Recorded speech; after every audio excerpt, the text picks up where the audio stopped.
Okay, I realize we're running out of time, so the plan B would be that if you were to leave, having listened to me, what one sentence, what did he say? What did he talk about? What was his presentation?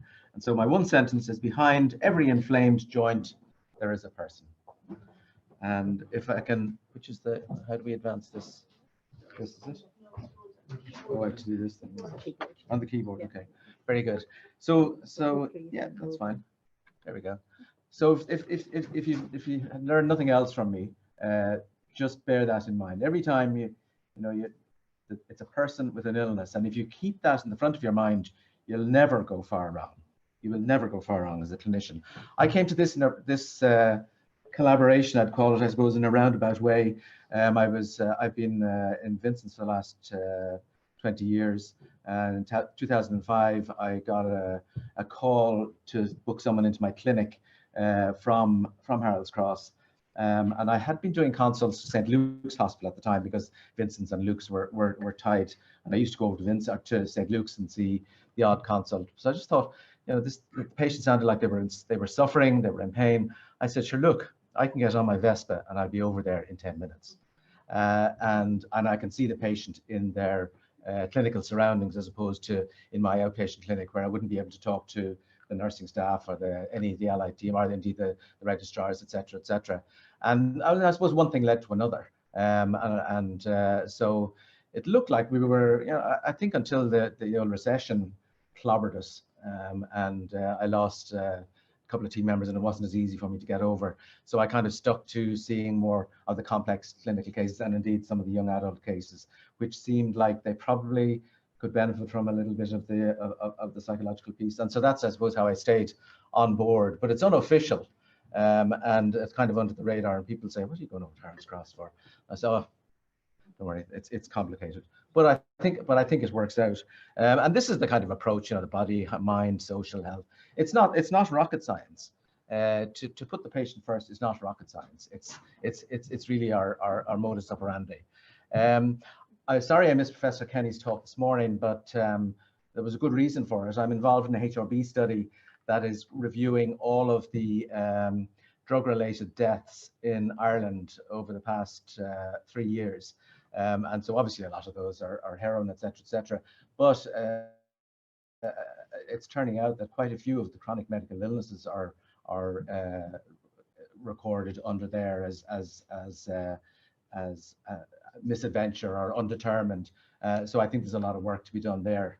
There's a lot of words there which we can skip for today. But I did want to mention one there. So this notion that the emotional circumstances have been linked with physical and mental functioning. This notion of dispositional optimism is very interesting.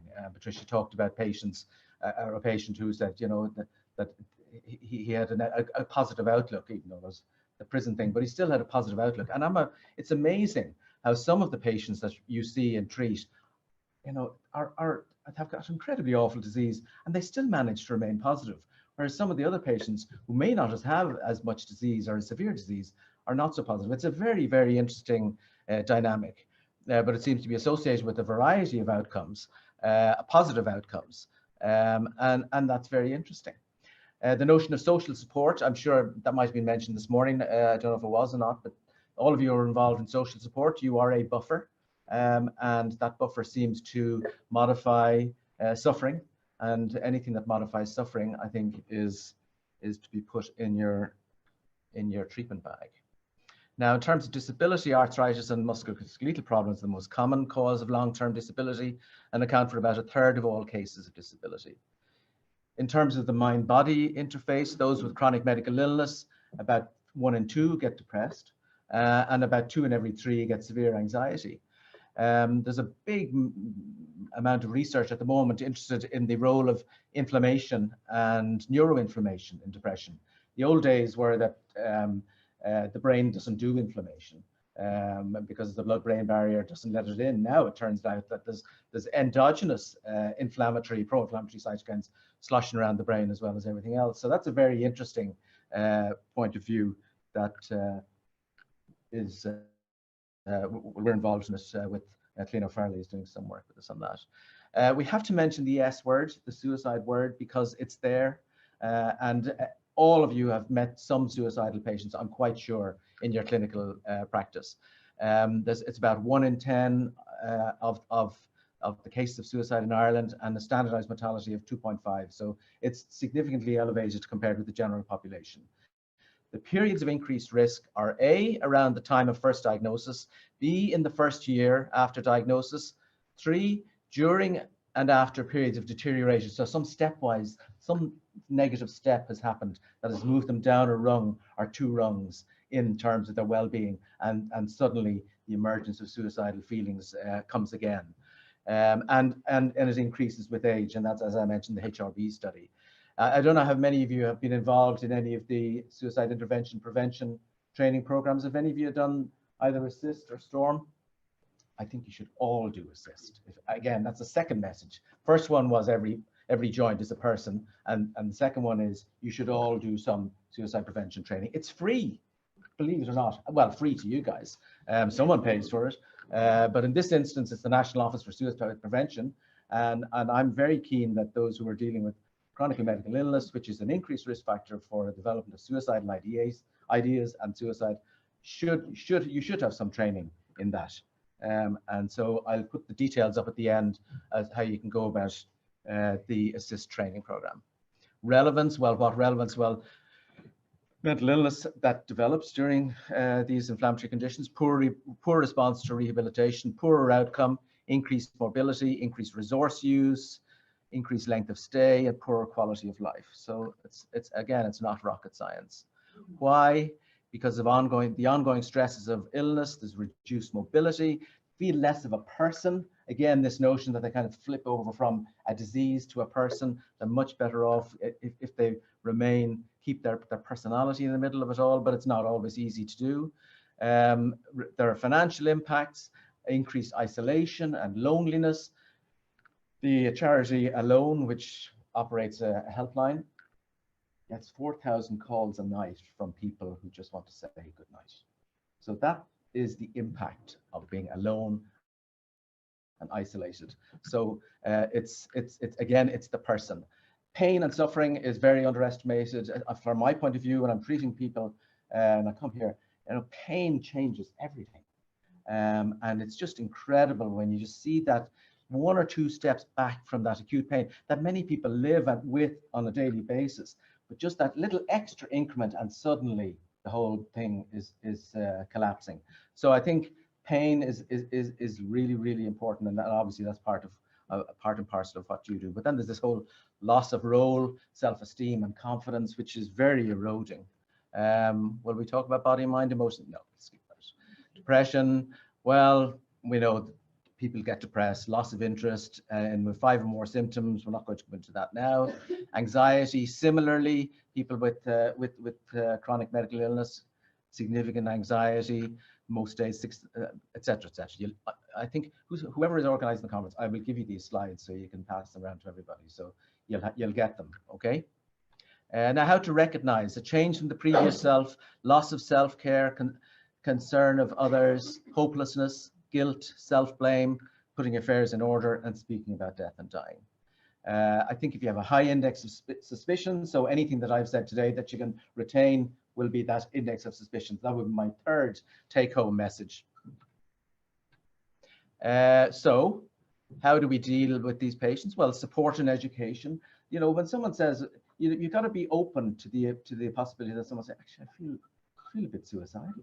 I actually, that's how I feel. So you don't want them to not be able to say that to you.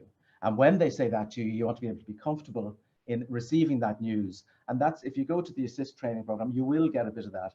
And if you go to the STORM training, you will also get that. So not to be afraid of it, not to go, ooh, or else the other thing is, oh, we'll send you to so-and-so. No, they want to talk to you.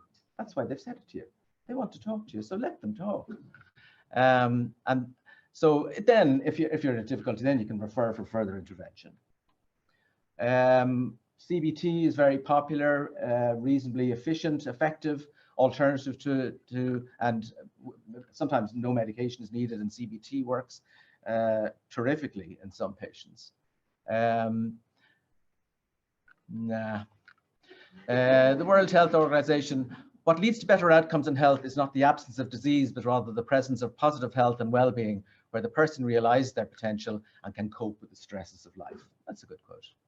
In terms of coping strategies, some good ones and some not so good ones. You'll recognize your coping strategies, or your patient's coping, should I say, your patient's coping strategies in this slide.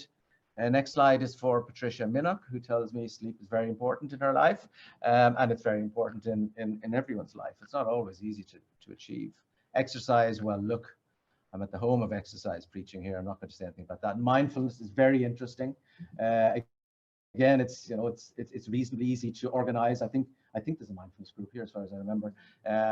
Terrific, and patients get and people in general get huge, because it's living in the moment. It's just not bothering with everything else, but just that moment in your life, and so it brings you into that kind of centered feeling, and there's a biology behind it, which is very interesting, and we've done some of those studies as well. I don't know if this is the enemy or not, but this is the MedX at DCU, but I think this is what we should be aiming for. If we are we aiming for it? Yes, great. So this is what we need. Definitely not going to talk about medication. In terms of resources, we've talked about mindfulness, we've talked about therapy. The Royal College of Psychiatry is a very good website if you want to direct people to learning about different components. And what about the future? Well, all patients with chronic medical illness should have this specialist medical and mental health care, this interdisciplinary team, assessment at baseline and then at intervals afterwards. Keep them engaged in lifestyle, stress, mental health management. Family and care are involved if possible. And time and patience is really important. And then obviously you need to reevaluate what you're doing periodically. And that is the information for the ASSIST training program for suicide intervention training. Thank you for your interest.